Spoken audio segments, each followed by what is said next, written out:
You made a covenant with me, signed by the blood that still speaks. Now I'm forgiven, I'm called righteous, I'm made clean. There on the cross at Calvary, you gave it all to purchase me. You are the Savior and the God who set me free. Now my heart cries, this is my Redeemer. With my whole life, I will give you praise. All the glory to the one who's worthy. Because of Jesus, I have been changed.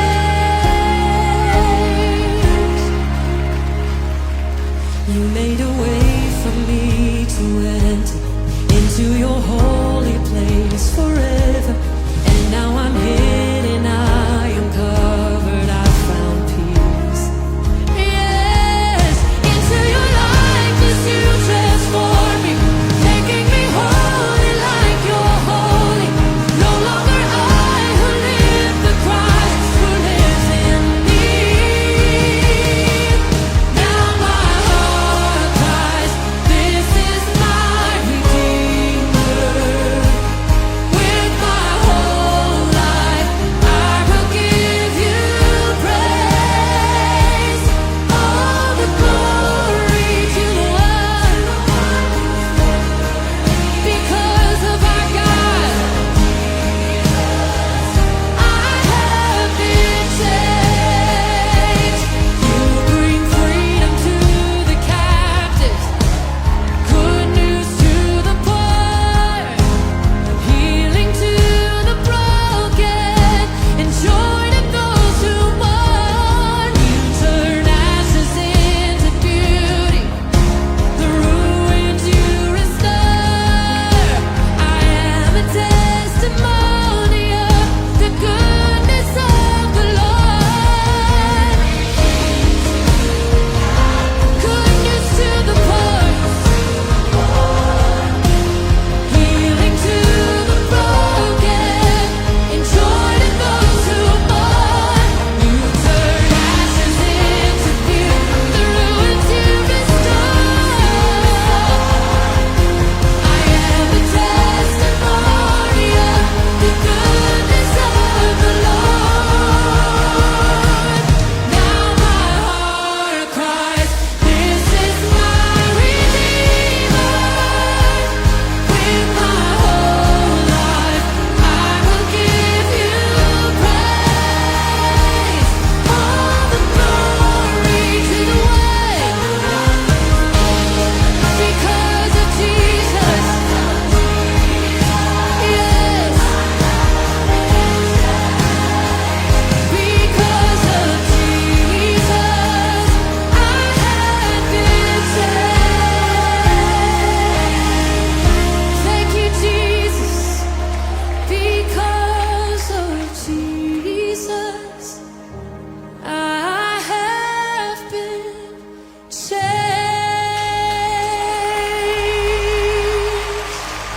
Thank you, God. Thank you, Jesus. Sa bawat isa po sa atin, purihin po ang Panginoon. Salamat po sa Panginoon sa panibagong umaga, sa panibagong araw na kaloob niya po sa ating pong lahat. Kumusta po ang ating tulog? Salamat po sa Panginoon sa patuloy na biyaya niya at kahabagan po sa ating lahat. Amen. Praise God. Sige po, tayo po ay saglit po na manalangin. Aming Ama sa langit, Diyos na dakila at banal, makapangyarihan sa lahat. Maraming pong salamat sa umaga pong ito. Pinupuri ka namin, sinasamba, at pinasasalamatan sa pagkatunay na ikaw ang Diyos na napakabuti. At wala pong ibang Diyos na tulad Ikaw lamang ang Diyos na karapat-dapat papurihan, karapat-dapat sambahin, karapat-dapat paglingkuran, karapat-dapat pasalamatan, pagkat ikaw ang Diyos na totoo. Ikaw ang Diyos na hindi nagbabago. Ang Diyos noon, ngayon, at magpakailanman. Kami po ay nagpapakumbaba sa iyong banal na harapan at humingi po kami ng tawad sa anumang aming mga nagawang pagkukulang at mga pagkakasala. Patawad po, Panginoon. Linisin po ninyo kami sa anumang karumihan at minsan pa ay pagindapatin, O Diyos, sa aming paglapit sa iyo. Ama, salamat po. Kayo pa rin ang Diyos na mahabagin at mapagpatawad. Ikaw pa rin ang Diyos na nakaupo sa iyong trono. Kaya patuloy kang madakila, masamba at papapurihan sa araw. Patuloy din po namin hinihiling na kami po ay inyo pong samahan sa aming pagbubulay-bulay po ng iyong mga salita. Patuloy po kayong mangusap at magsalita sa bawat isa po sa amin. Ipinagpapasalamat na po namin, Panginoon, ang iyong mensahe ngayong umaga. Salamat po na lagi mo kaming tinuturuan at pinapaalalahan. Maraming pong salamat sa iyong banal na Espiritu, Panginoon, na palagi namin kasama, gumagabay sa amin. Minsan pa, Ama, tanggapin po ninyo ang aming pinakamataas na papuri, pagsamba at pasalamat sa ngalan po ng aming Panginoong Jesus. Ito po ang aming panalangin. Ang lahat po ay magsabi ng Amen. Amen po. Purihin po ang Panginoon. Hallelujah. Tayo po ay nasa Book of Numbers na po. At ngayon nga po ay nasa chapter 2 na po tayo. At sa unang chapter nga po na tinalakay po kahapon ay patungkol po sa unang census sa Israel. Kung saan po ay binilang at inilista po ang pangalan ng buong sambayanan ng Israel ayon po sa kani-kanilang angkan at lipi. Inilista po doon ang lahat ng mga lalaki mula po 20 years old pataas. Lahat po ng pwede nang lumaban sa giyera. So yun po ang inilista po. Ano po? Okay, at dito po sa chapter 2 naman, ito po ay tungkol sa kampo ng mga Israelita at ang pinuno ng bawat tribe sa ilalim po ng kani-kanilang watawat. So ang pamagat po nito ay The Lord is my banner. Okay? Yan. Sabi po dito, ang kampo at ang pinuno ng bawat lipi. Verse 1, sinabi ni Yahweh kina Moises at Aaron, ang mga Israelita ay magtatayo ng kanilang tolda sa paligid ng toldang tipanan sa labas ng hanay ng mga Levita at bawat angkan ay sama-sama sa ilalim ng kanilang watawat. Verses 3 to 8, sa gawing silangan magkakampo ang pangkat ng mga lipi ni Judah, Issachar at Zebulun. Yan, sa pakita po natin, ito po yung lipi, no? Tsaka mga pinuno at ang kanilang mga bilang. Yan, sa lipi ni Judah, ang pinuno ay sina Ason na anak ni Aminadab. So sila ay mayroong 74,600 na bilang. Then sa lipi naman ni Issachar, ang pinuno ay si Nathaniel na anak ni Zuar. At sila ay may 54,400 na bilang. At sa lipi naman ni Zebulon, ang pinuno ay si Eliab na anak ni Helon. At sila po ay 57,400 lahat. Yan. So sabi sa verse 9, ang kabuuan ng pangkat na ito ay 186,400. Sila ang mauuna sa bawat paglakad. Sa verse 10 to 15, verses 10 to 15, sa gawing timog naman, magkakampo ang pangkat ng mga lipi ni Ruben, Simeon at Gad. So narito po ang kanilang bilang. Ano po? Sa lipi ni Ruben, ang pinuno ay si Elizur na anak ni Sediur. At meron silang 46,500 na bilang. Then, sa lipi naman ni Simeon, ang pinuno ay si Selomiel na anak ni Zorisadai. Meron po silang 59,300 na bilang. Ang dami ano po. Yan. Sa lipi naman ni Gad, ang pinuno ay si Eliasaph na anak ni Deuel. meron silang 45,650 na bilang. Verse 16, ang kabuuan ng pangkat na ito ay 151,450. Ang pangkat na ito ang susunod sa pangkat na pangungunahan ng lipi ni Juda. Verse 17, maging sa paglilipat ng toldang tipanan, ang pangkat ng mga Levita ay mananatili sa gitna ng ibang mga pangkat. Sa pagpapatuloy ng paglalakbay, mananatili ang bawat pangkat sa dating ayos sa ilalim ng kani-kanilang watawat. Verses 18 to 23, sa gawing kanluran naman, magkakampo ang pangkat ng mga lipi ni Ephraim, Manases, at Benjamin. Yan. So narito ang kanilang mga lipi at pinuno at ang bilang ng kanilang mga kalalakihan. Now, sabi dito, sa lipi ni Ephraim, ang pinuno ay si Elisama na anak ni Amyud. So meron silang 40,500. Sa lipi naman ni Manases, ang pinuno ay si Gamaliel na anak ni Pedazur. Meron silang 32,200. Sa lipi naman ni Benjamin, ang pinuno ay si Abidan na anak ni Gedjuni. Yan, meron silang 35,400. Verse 24, ang kabuuan ng pangkat na ito ay 108,100. Sila ang pangatlo sa hanay. Verses 25 to 30, at sa gawing hilaga naman, magkakampo ang pangkat ng mga lipi ni Dan, Asher, at Naphtali. So narito ang kanilang mga lipi, pinuno at bilang. Sa lipi ni Dan, ang pinuno ay si Ahiezer na anak ni Amisadai. Ang hirap basahin ng kanilang mga pangalan. Ang bilang nila ay 62,700. Sa lipi naman ni Asher, ang pinuno ay si Pagiel na anak ni Okran. Meron silang bilang na 41,500. Sa lipi naman ni Naphtali, ang pinuno ay si Ahira na anak ni Enan. Meron silang 53,400 na bilang. Verse 31. Ang pangkat na ito ay umaabot sa 157,600. Sila ang kahuli-hulihan sa hanay ng mga kawal. Verse 32. Iyon ang bilang ng mga Israelita ayon sa kani-kanilang lipi. Lahat-lahat ay umabot sa 603,550. So kung mapapansin po natin, meron silang mga designated place or place. Yan. So may tribe sa south, may tribe sa north, mayroong tribe sa east at sa west. Sabi sa 33, hindi kabilang dito ang mga Levita, tulad ng ipinagbili ni Yahweh kay Moises na huwag isasama sa census ang mga ito.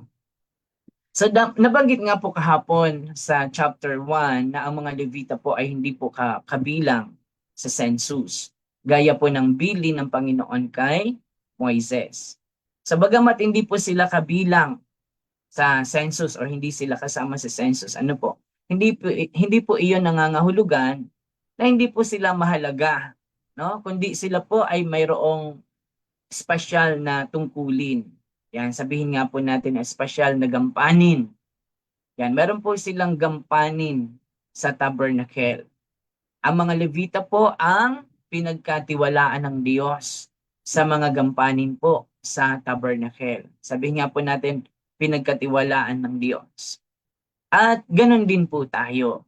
Tayo man ay may mga gampanin din na ipinagkatiwala po sa atin ng Panginoon. Sabihin nga po natin, ako ay may gampanin. Ayan. Okay, sa verse 34, ang lahat ay ginawa ng mga Israelita ayon sa utos ni Yahweh. Nagtayo sila ng tolda sa ilalim ng kani-kanilang watawat at pangkat-pangkat na nagpatuloy sa paglalakbay. Purihin po ang Panginoon sa pagkabasa po ng kanyang mga salita. Ang mensahe po na maaari po nating matutunan sa chapter po na ito, yan, ay dapat po na ang Diyos ang nasa gitna o nasa sentro ng ating buhay. Sabihin nga po natin, ang Diyos ang nasa gitna. Yan. So, dapat po na ang Panginoon ang maging sentro ng ating buhay. Amen? At dapat po tayong maging maayos at manatili kung saan po tayo inilalagay ng Diyos. Purihin po ang Panginoon. So kung aaralin po nating mabuti ito, yan, nakita natin yung dami ng kanilang bilang. Ano po? Marahil ito po ay isa sa pinakamalaking campsite sa buong mundo. At dito po natin makikita ang presensya po ng Diyos ay lagi pong kasama ng mga Israelita. Sabihin nga po natin, laging kasama. So nagkakampo po ang mga Israelita sa palibot po ng tabernacle na siyang kumakatawan sa presensya po ng Diyos. Yan. So ang tabernacle po yung nasa gitna. So ipakita po natin sa screen. Yan. So tingnan nyo po. Yan. So yung tabernacle po yung nasa gitna. Then yung mga, yung tribe po, kung saan sila nilagay, sa north, sa south, sa east, sa west, nakapalibot po sa tabernacle. Okay? So sabi nga po sa verses 1 and 2, sinabi ni Yahweh kina Moises at Aaron, ang mga Israelita ay magtatayo ng kanilang tolda sa paligid ng toldang tipanan, sa labas ng hanay ng mga Levita, at bawat angkan ay sama-sama sa ilalim ng kanilang watawat. Ibig sabihin po, sila po ay inutusan ng Diyos na gawin po ito. Ayan. So concerned po ang Diyos sa kaayusan. Sabihin natin kaayusan. Ayan. Nais niyang maging maayos ang mga Israelita. He wants things to be separate, set apart, and holy. So ganun po yung layunin po ng Diyos sa kanyang bayan. Yan, ang mga Israelita po ay inutusan na magkampo sila sa ilalim ng kanilang mga watawat at magmamarcha ayon sa kanilang tribe. Meaning, by family po ito, at makikita po natin dito na concerned po ang Diyos sa pagsasama-sama ng pamilya ng may kaayusan. Sabihin natin, may kaayusan. Yan, naalala ko po nung kapag may youth camp tayo, ano po, at kahit saang youth camp, no, ang nakikita natin doon, meron silang sariling banner, meron silang sariling flag, at ito po ay dapat nilang ingatan. At meron din silang mga tribe leader sa bawat grupo, no? Bilang siya yung naatasan na magpanatili or mag-maintain sa kaayusan, uutusan niya na mag-behave yung grupo. Kailangan maging masunurin yung grupo. Ano po? Parang isang pamilya. No? At sa huli, makikita natin na sila po ay nakakatanggap ng mga rewards o awards kapag sila po ay maingat at sumunod ng maayos sa mga rules ng camp. So, alam naman natin yon sapagkat nakaka-attend din tayo ng camp. Ano po? So, ayun po. Parang ganun yung nangyayari sa kanila, no? Kailangan nilang ma-maintain yung kaayusan. Makikita din po natin dito na may mga itinakda po ang Diyos na mga lugar at mga hangganan or yung tinatawag na boundaries po. Yan. At dapat po natin itong igalang. Yan. Ibig sabihin, hindi po tayo basta-basta mangingialam. No? Kaya kung mapapansin niyo po, may mga boundaries, may mga muhon, at hindi po tayo dapat lumalagpas sa mga itinakda ng Diyos na hangganan. Kaya po, dito, makikita natin may mga watawat. Kaya may tribe, kaya may mga pagbubukod-bukod. Ibig sabihin, meron silang sariling mga pagkakakilanlan.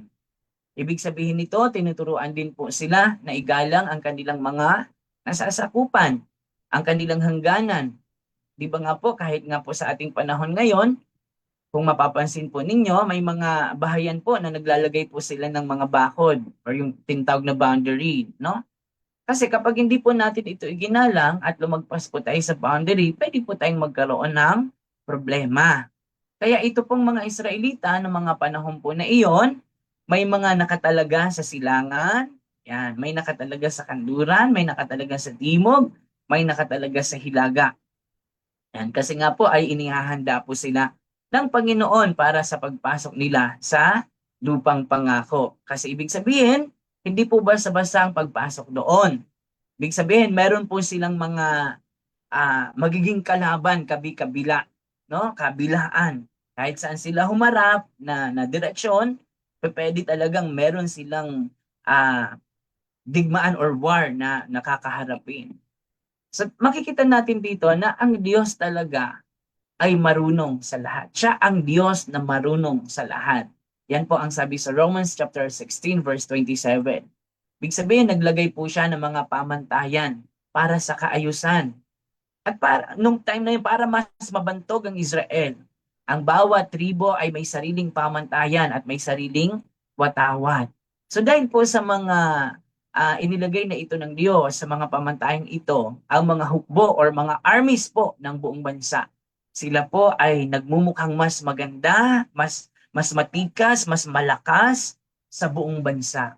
At ang tingin naman ng mga kaaway sa kanila ay nakakakilabot o yung tinatawag na formidable para sa mga kaaway. Ibig sabihin, talagang katatakutan sila ng kanilang mga kalaban pag sila po ay nakita. Nandyan pa po ba tayo? Ayan, nandyan pa. Yan. Sinabi po sa Exodus chapter 17, verse 15. Yan, pakita natin. Sabi doon, nagtayo si Moises ng isang altar at tinawag niya itong si Yahweh, ang aking watawat. Yan. So, nung unang panahon daw po, kapag may digmaan, itinataas po ng mga army ang kanilang mga banner sa harapan, sa kanilang unahan, para bigyan po sila ng pag-asa yung mga sundalo nila. So, ipakita po natin sa screen. Yan, para bigyan sila ng pag-asa. Ibig sabihin po nito, kapag nakataas pa po yung banner or yung flag at lumilipad-lipad pa ito, nagwe-wave pa kasi nakataas nga. Yan, alam na mga sundalo na may pagkakataon pa sila. Ibig sabihin, meron pa silang pag-asa hanggat nakatayo, nakataas yung kanilang flag. Ibig sabihin, may pag-asa sila. Tayo po, lagi po tayong may pag-asa kay Kristo. Sabi nga, the Lord is my banner. Kaya kailangan po lagi po nating itinataas ang ating Panginoong Hesukristo sa ating buhay. Amen? Lagi natin siyang itinatanghal sa ating mga buhay. Yan. Sabi nga po natin, Christ is my banner. Amen? Yan. Kapag lagi nating itinataas sa ating buhay ang ating Panginoong Hesukristo, yan, hindi lang siya basta watawat sa ating buhay. Hindi lang siya basta display. Diba? Hindi lang natin dinidisplay ang watawat bilang pagkakakilanlan. Yan, kaya kailangan maintindihan natin, dapat din tayong mamuhay gaya ng pagkapamuhay ng ating Panginoong Hesukristo. Sabi nga sa Book of Romans, clothe yourself with the Lord Jesus Christ. Ibihis ninyo ang Panginoong Hesukristo. Ibig sabihin, ang Panginoong Hesukristo ang mas dapat na nakikita sa ating buhay. Amen? Nandyan pa po ba tayo? Amen po.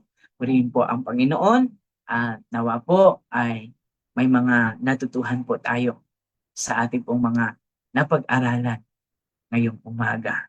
Amen? Purihin po ang Panginoon. Sige po, tayo po ay panalangin.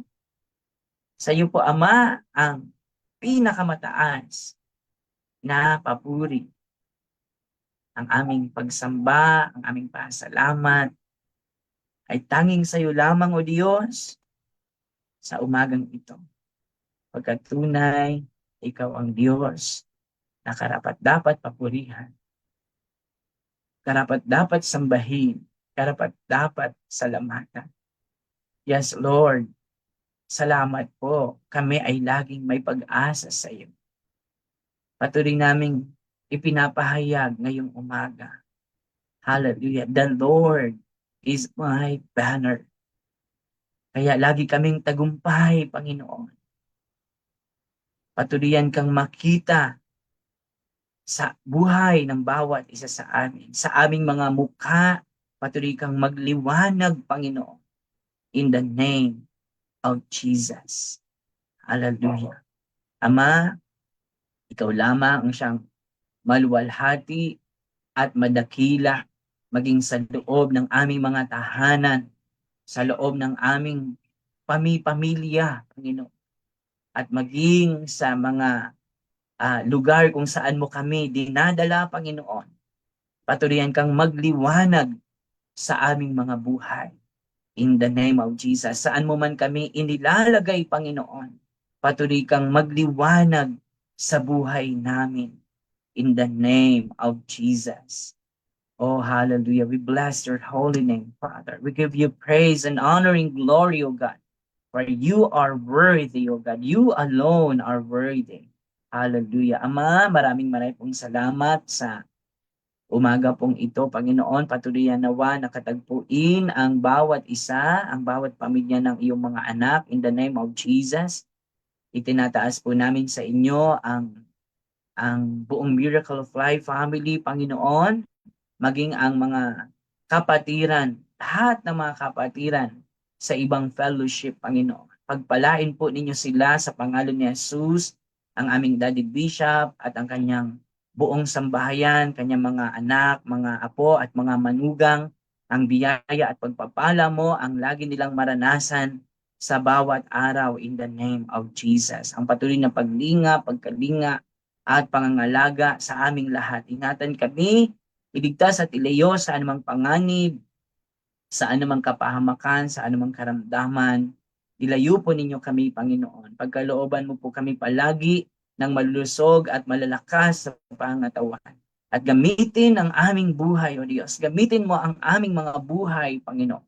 Tulungan mo po kami na patuloy na makapagdala ng mga tao palapit sa iyo, Panginoon. Pagpalain mo po kami, gamitin niyo po kaming pagpapala sa maraming mga tao.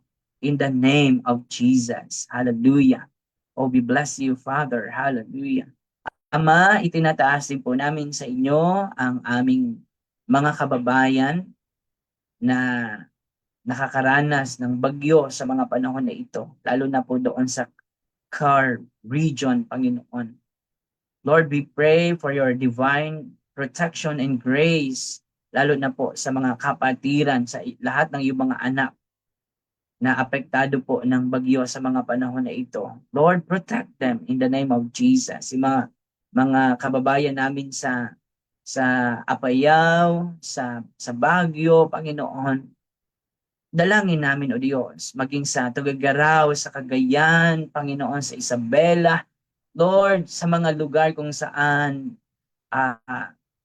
apektado ng malakas na bagyo at mga pagbaha. We pray for your grace upon them in the name of Jesus. Mahabag po kayo, Panginoon. Tugunin po ninyo at abutin ang kanila pong mga pangangailangan sa mga panahon na ito, lalo na po sa kanila pong pansamantalang tirahan, Panginoon, at sa mga pagkain, sa kanilang mga pangunahing mga pangailangan sa mga panahon na ito. Salamat po sa mga tulong na ipinapaabot po ninyo sa kanila. Salamat sa mga taong ginagamit po ninyo para maipaabot sa kanila ang mga tulong na kanilang kailangan sa mga panahon na ito. Ama, maraming pong salamat pagkat kayo pa rin ang Diyos na mabuti at Diyos na may kontrol sa lahat ng bagay. Hallelujah. Lord, patuloy namin idinideklara sa buhay namin. Ikaw ang Diyos namin sa lahat ng panahon. Hallelujah. Anumang panahon, anumang sitwasyon ng aming buhay, kami po ay palaging makakaasa ng iyong kalinga, ng iyong tulong, ng iyong pagpupog. Hallelujah. Thank you, God, for your grace. In the name of Jesus. Hallelujah. Ama, alalahanin din po ninyo ang mga may sakit, mga may karamdaman sa mga panahon na ito. Sa pangalan ni Jesus, salamat po sa biyaya niyo po at habag sa buhay po ng Nanay Lemia, sa buhay po ni Mama Lilia, Panginoon, ang patuloy na biyaya at abag mo ang kanilang maranasan. Gayun din po ang patuloy na kalusugan, kalakasan sa buhay ni Mami Elma, sa buhay ni Mamang, sa buhay ni Papay. Gayun din sa buhay po ng Nanay Nelia, Panginoon. Salamat po, Ama, sa pagbibigay niyo po sa amin ng malulusog at malalakas na pangatawan. Salamat din po sa kumpleto at ganap na kagalingan para kay Kuya Randy, in the name of Jesus. At maging sa nalalapit din po na panganak ni Ate Elena, We pray, God, for your grace maging sa pagtugon at pag-abot niyo po. Salamat po for your divine provision sa mga pangangailangan po ng Ate Elena at ng kanyang baby sa kanya pong nalalapit po na panganganak in the name of Jesus. Salamat din po sa biyaya niyo po at habag. Pagpalain mo po ang iyong mga anak sa kanilang pagtatrabaho sa araw na ito. Bigyan niyo po sila ng malusog at malakas na pangangatawan. At gayon din po, pagpalain niyo rin po ang iyong mga anak sa kanila pong mga business, ang biyaya mo po at pag-iingat at pangangalaga at paghawak. At kayo po ang kanilang maging kapartner, Panginoon, sa kanila pong business, Panginoon. At ikaw lamang ang siyang maluwalhati at madakila, Panginoon. Marami pong salamat sa lahat ng mga blessings po ninyo sa amin, sa lahat ng aspeto ng aming buhay. Thank you, God, spiritually, physically, maging sa pinansyal naming mga pangailangan. Salamat po. Salamat po sa financial breakthrough para sa iyong mga anak at sa kanilang mga pamilya. Salamat po, Panginoon, sa iyong pagtugon sa pangailangan ng iyong mga anak. In the name of Jesus. In the name of Jesus. Ama, maraming pong salamat sa patuloyan din po na biyaya mo po at kahabagan maging sa aming pong bansa. Tinataas po namin sa inyo ang aming bansa. Lord, patawarin kami. Patawarin kami ang bansang Pilipinas sa lahat ng mga pagkakasala sa iyo. Patawad po, Panginoon, sa aming mga kasalanan sa iyo, Panginoon. Kaabagan mo po, Ama, ang aming bansa. Tulungan po ang aming pong mga government leaders, mga government officials, mula po sa aming President Bongbong Marcos Jr., Panginoon. Maging ang aming Vice President Sara Duterte, inilalapit namin sa inyo. Tulungan po ninyo ang aming pong mga government leaders in the name of Jesus. Tulungan mo po kami, even all the Christian churches, na makapamuhay ng may katwiran, ng matuwid sa iyong banal na harapan. Tulungan mo po kami makapamuhay ng may kabanalan, Panginoon. Tulungan mo po kami makapamuhay ayon sa iyong kalooban. In the name of Jesus. Pagharian po ninyo kami, Panginoon. Punuin kami ng iyong banal na Espiritu. At patuloy na ang kalooban mo, Panginoon, ang palagi po naming malakaran. In the name of Jesus. Ama, maraming pong salamat sa patuluyang biyaya niyo po at kahabagan sa pangalan ni Jesus. Patuloy din ang biyaya at abag mo ang maranasan ng lahat po ng mga kapatiran, ng lahat ng mga Christian churches, lahat ng mga kapastoran, Panginoon, even all the missionaries around the world. Panginoon, salamat din po sa biyaya mo po at pag-iingat. Lord, we also pray, God, sa mga kapatiran na nakakaranas po ng mga persecutions, ng mga pag-uusig sa iba't ibang dako ng bansa at sa iba't ibang dako ng mundo, Panginoon. Ama, salamat po sa patuloy na paglingap mo po at pag-ampon sa mga nakakaranas ng mga pag-uusig, Panginoon, sa kanila pong paglilingkod sa iyo. Yakapin po ninyo sila at palakasin, empower them, strengthen them in the name of Jesus. Salamat po na pagtagumpayan mo na ang sanlibutang ito. At kami man ay magtatagumpay sa biyaya mo. Because you are our banner. Hallelujah. Lord, salamat po. Ikaw ang aming katagumpayan.